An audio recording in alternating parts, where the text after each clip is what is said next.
Hello mga manay! Good evening sa inyong lahat. So, dito ako ngayon sa loob ng bahay namin.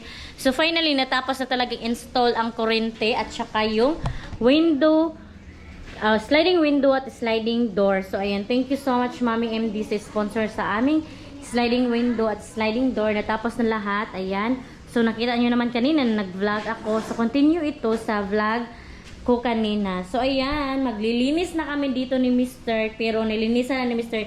itong misa kanina kasi dito muna kami kakain kasi doon sa boarding house napakasikip na kasi yung mga gamit namin ay inilabas na namin kasi maghahakot na kami. Bukas mga manay maghahakot pero ngayong gabi ay plano namin ni Mr. ay maglinis kami dito para matapos na talaga kasi magjo-duty na si Mr. bukas. So, ngayon ay nagluto si Mr. ng ulam namin. Ang ulam namin ay pansit canton. Ayan mga manay. So, siya yung nagluto. At saka nagluto din siya ng boiled egg. At unsan ikaw? Sa pansit canton. Sa pansit canton pala yan na init. So, ako dahan-dahan akong maglinis dito. Kasi mga manay, para mawala-wala din yung alikabok kahit paano. Tapos sa kwarto din namin, huli ko lang muna yung kwarto ni Ate Fiana at Phyllis kasi hindi pa naman sila dito. Hindi namin sila patulugin muna dito mga manay kasi napakaalikabok nga. Tapos maglinis pa kami. Si Ate Fiana at si Phyllis ay doon lang muna sa boarding house. So mag-inom tayo ng tubig mga manay kasi super init ng panahon ngayon. Kailangan ng tubig ang ating katawan para iwas sakit. So, ganyan talaga mga manay. Health is wealth. So, wag nating pabayaan yung sarili natin. So, andito si Dindi mga manay yung special child. Nagtingin-tingin sa akin. So, mag-inom tayo ng water para iwas dehydrated. So, ayan. Natapos na talaga yung kurente mga manay. So, ang nag-install nito ay mga pinsan ko, si Tutot at saka si Janjan. Natawa ako mga manay kasi may nainis sa akin na bakit daw binablog ko si Totot. Ay, syempre naman kasi pinsan ko siya. At saka inalaw din niya ako na i-vlog ko siya. Ako sa kanya, nagpaalam ako sa kanya na, Tot, i-vlog kita. Siya, sure ate, sabi niya. Kasi,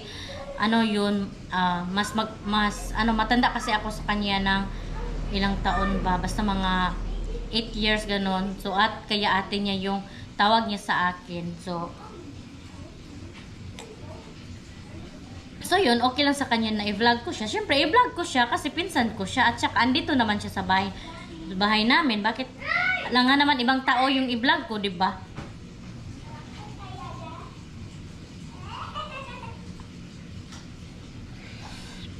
So, ayan, pasensya kayo kung uminom pa ako ng tubig kasi uhaw na talaga ako mga manay at mahilig ako mag-inom ng tubig. Tubig is life for me talaga mga manay. Kaya kung mainit yung panahon, kailangan mag-inom tayo ng tubig para iwas sa sakit din.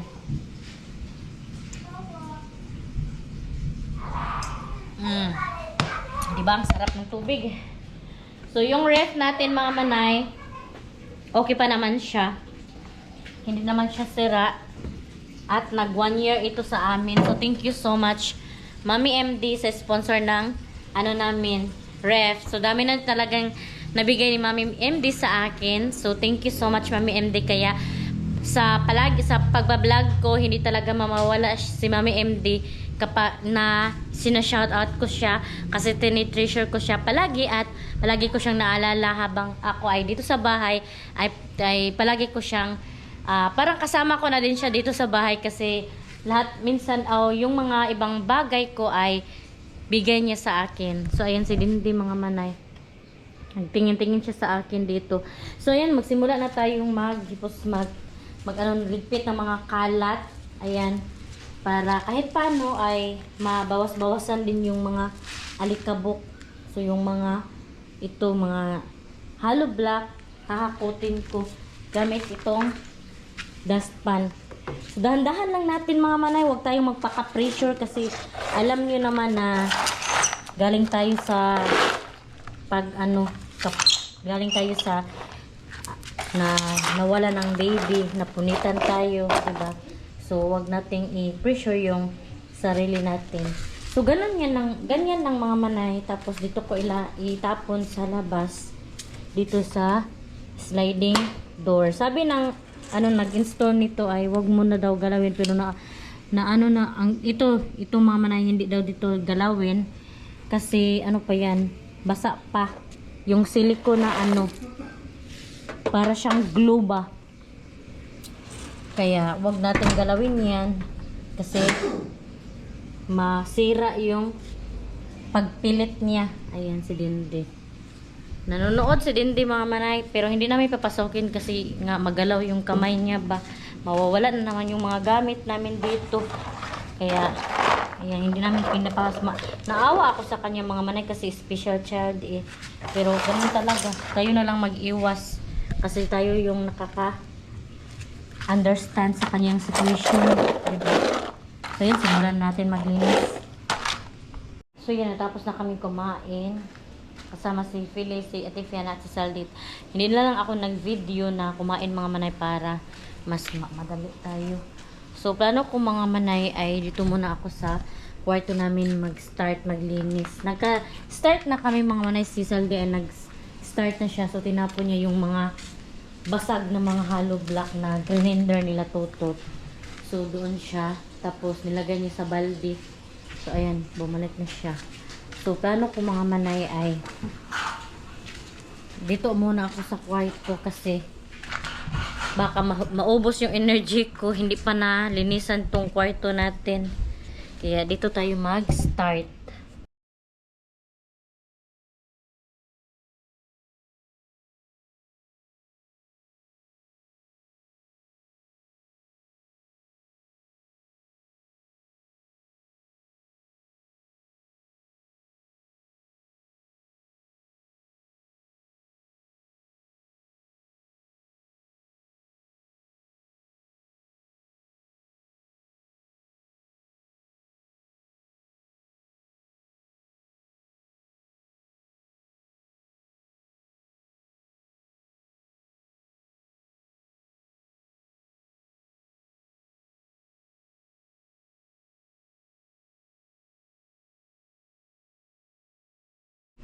So yan ang mga manay, sobra pang napaka alikabok mga manay. So dito pinagpagan ko dito.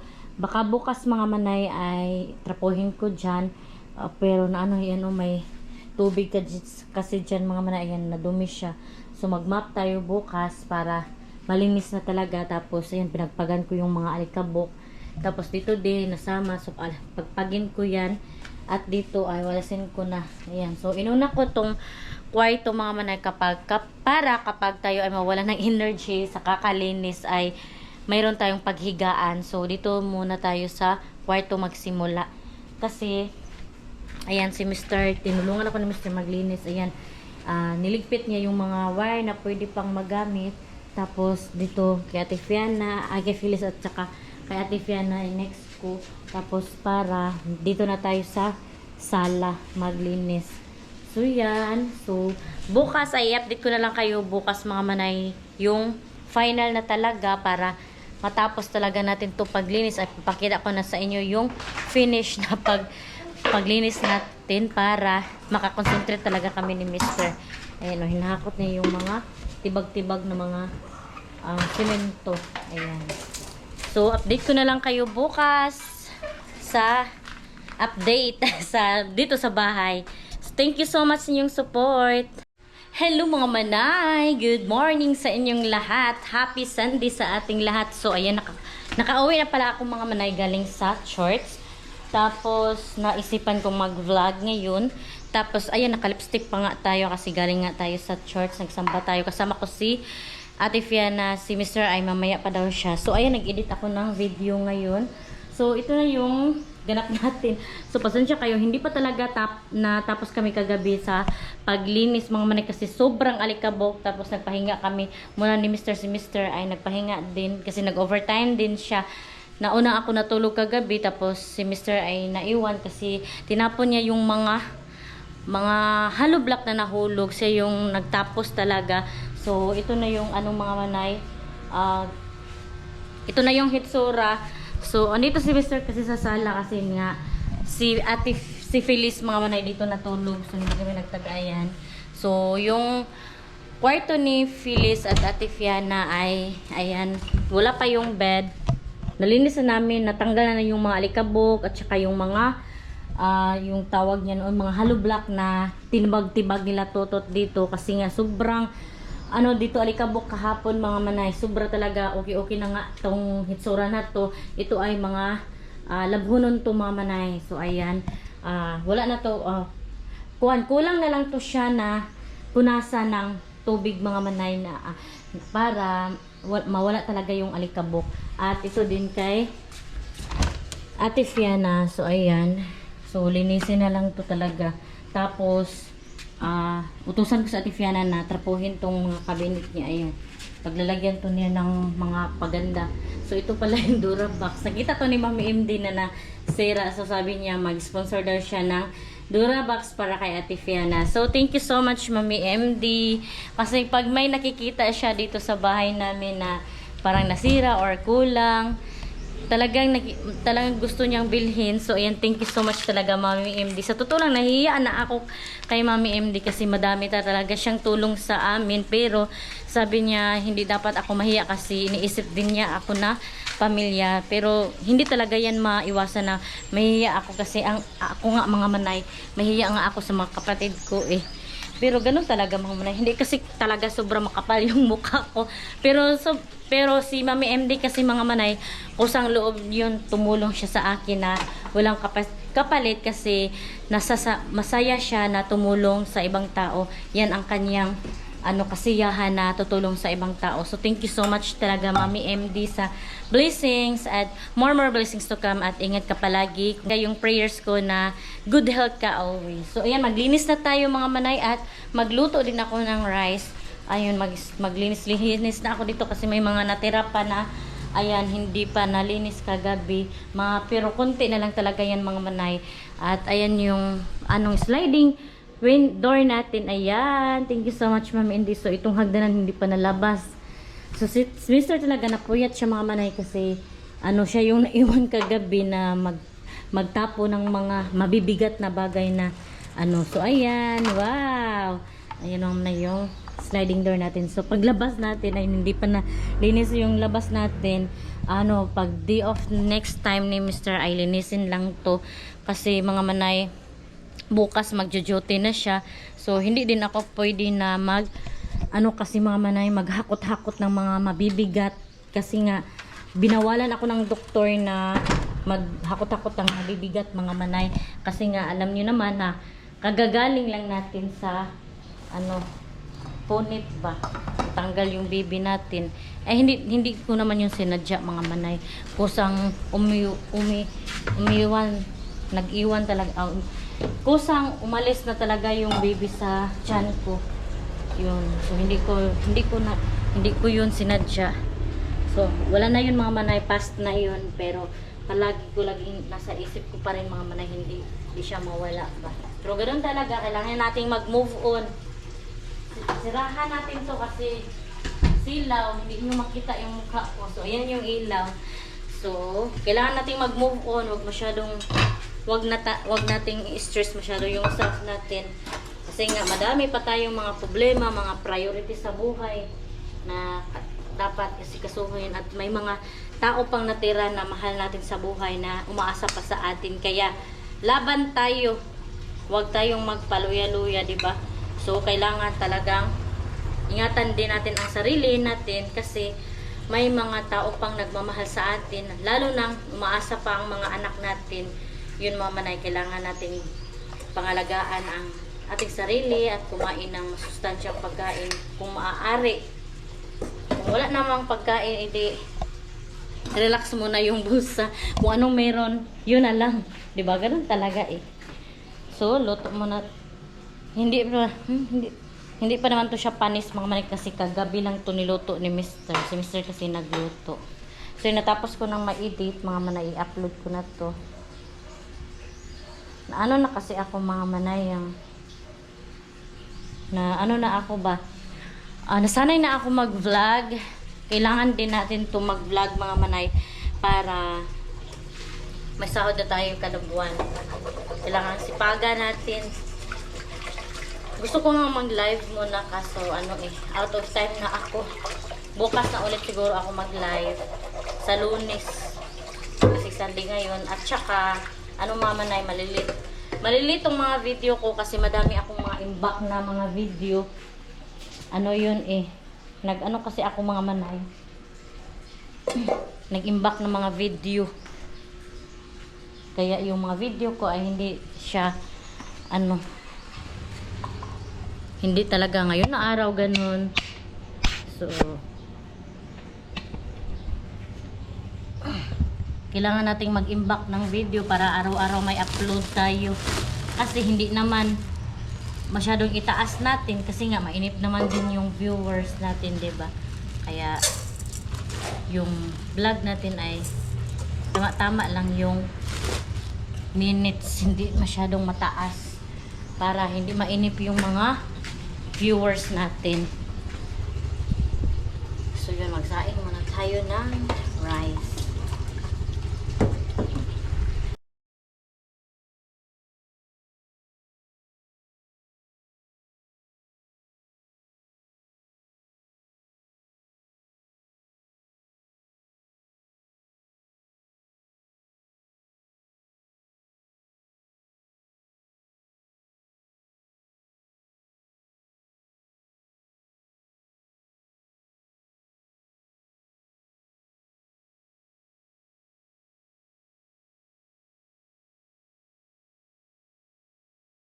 So yun, nilipat ko to mga manay galing dyan kasi malapit ito sa saksakan ng dyan. Ano ba yan? Loading na tayo. Malapit ito sa saksakan para madali mga manay. Tapos dito ko ilalagay yung mga ganito mga manay, yung mga lamas-lamas at saka mga tuyo, suka, ganun. Yan. So si Mr. nagluto pala na fried rice din kasi mayroong mga manay na bahaw. So yun, natapos na ako maglinis dito, magwalis.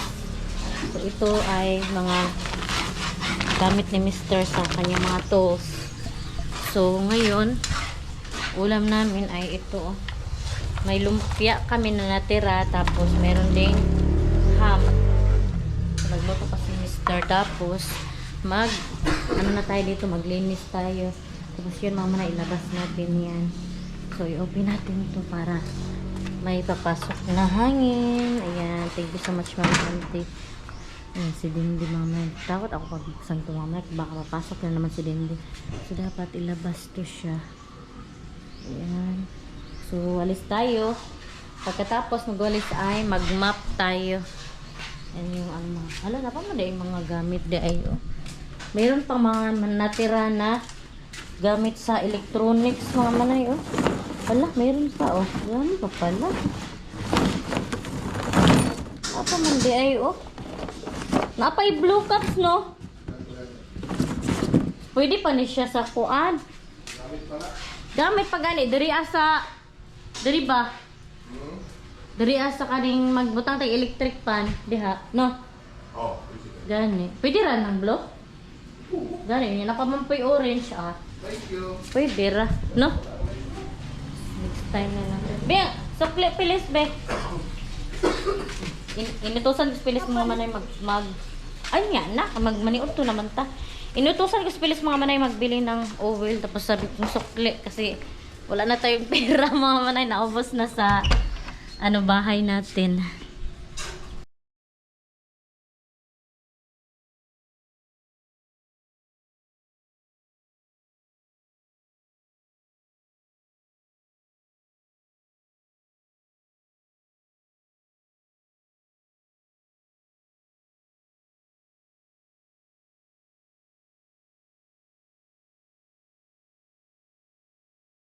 So yun, natapos na kaming kumain mga manay. So ligpitin ko na lang yan. Tapos na din kumain mga bata. Tapos si Saldi ay sisimba na.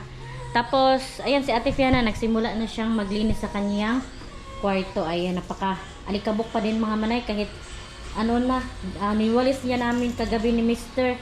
Pero ayan, tinapos ulit ni Ate Fiana. Tapos, inutosan ko din siya na punasan ng trapo yung sahig para wala talaga yung abog ba. Tapos ay magtrapo din siya sa mga cabinet niya para malinis na talaga at pwede na siya maka-evacuate dyan. Kasi yung ibang damit niya mamaya andun pa sa boarding house, so kukunin niya yun.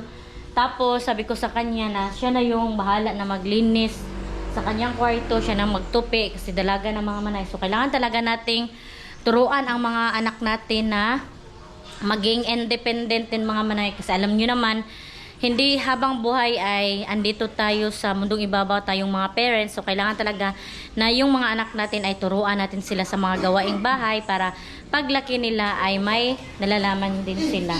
So yun, napaka-abok mga manay. Napaka-alikabok. So yun, maglinis na tayo mga manay at nag-edit din ako ng mga video mga manay kasi may mga video pa akong na-imbak. Kailangan talaga araw-araw tayo mag-upload kasi sayang yung revenue mga manay. So yun, umpisa na tayo hipos. Magligpit na tayo ng mga damit. Damit! Magligpit na tayo ng mga plato. You know, kung naunsa naman ko. Ay, nagkabalintuan na yung mga salita ko. Kasi yung nasa isip ko mga manay, yung mga damit ba ligpitin.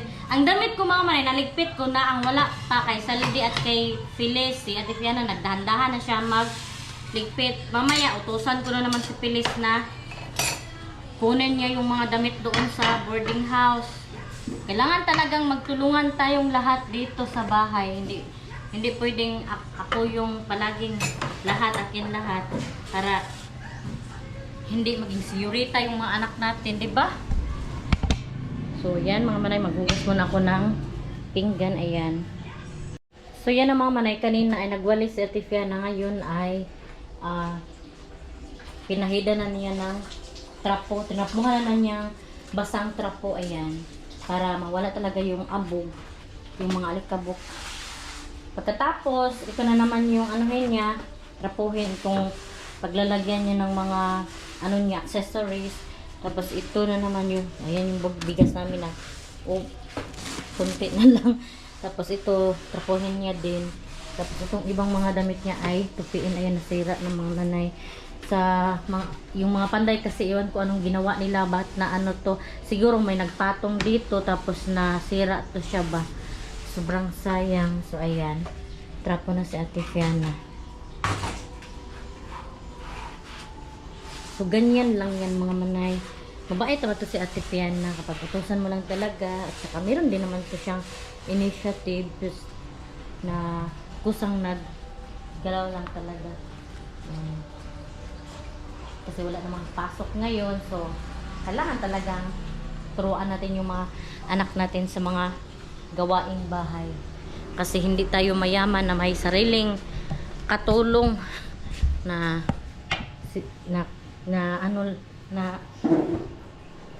hindi sila turuan ng gawaing bahay, 'di ba? Kailangan turuan ng manay para pagdating ng araw ay may natutunan sila.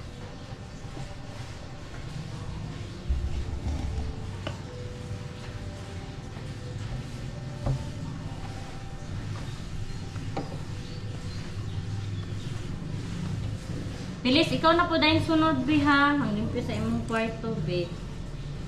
Ha? Manglimpyo kasi imong kwarto, ha? Pilis! Sinabihan ko si Pilis, mga manay, siya na po ang next na maglinis sa kwarto niya.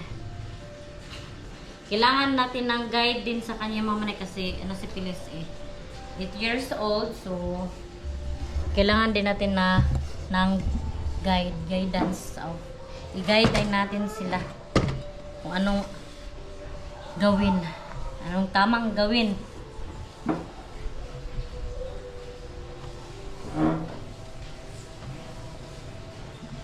So yan, maghugas muna ako ng pinggan mga manay.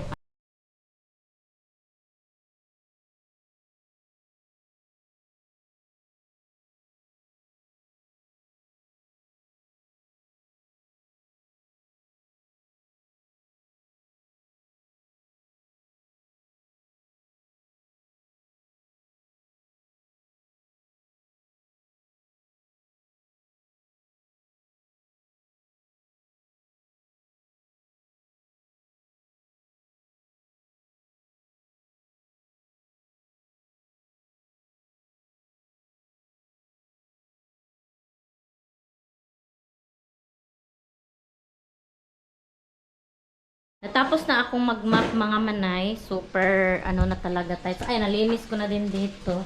Yan, natapos ko nung naano dito na arrange. Andito na din si Mr. mga manay galing sa church.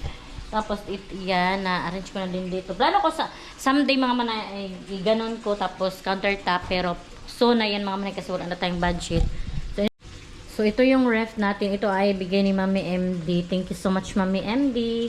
So, yung laman ng ref ay wala na mga manay. Wala na tayong ano pang grocery kasi ubos na lahat yung budget natin. So, sari-sari store na lang tayo magbili-bili nito muna ng pagkain. So, ang laman ng mga manay ay 2 tubig. Ayan. Tapos, meron din dito. Akala nyo, ano to? Jollibee, pero ang laman yan ay isda. Ayan, tingnan nyo ha. Ayan. Isda, mga manay, kasi prituhin natin yan. Diyan lang namin nilagay para hindi siya titigas dito sa ibabaw. So, ayan yung laman din ay yung mga ice. Ano to? Isda din to mga manay. So, ito lang yung update natin sa ating ref. So, thank you so much sa lahat ng nanood sa ating vlog ngayon. So much, ina-appreciate ko talaga yung mga bagong subscriber ko. Thank you so much talaga. Ina-appreciate ko yung pag-view nyo at pagko-comment. So, thank you so much. And you more blessings to come. And ingat kayo always. Take care always. So, siguro mga manay, dito ko na lang muna i-end ang aking vlog. Thank you so much sa mga nanood. Sa mga hindi pa pala nakasubscribe, please subscribe my YouTube channel and click the notification bell para updated din kayo sa aking next video. See you in my next vlog mga manay. Bye-bye and God bless. Ingat po kayo parati.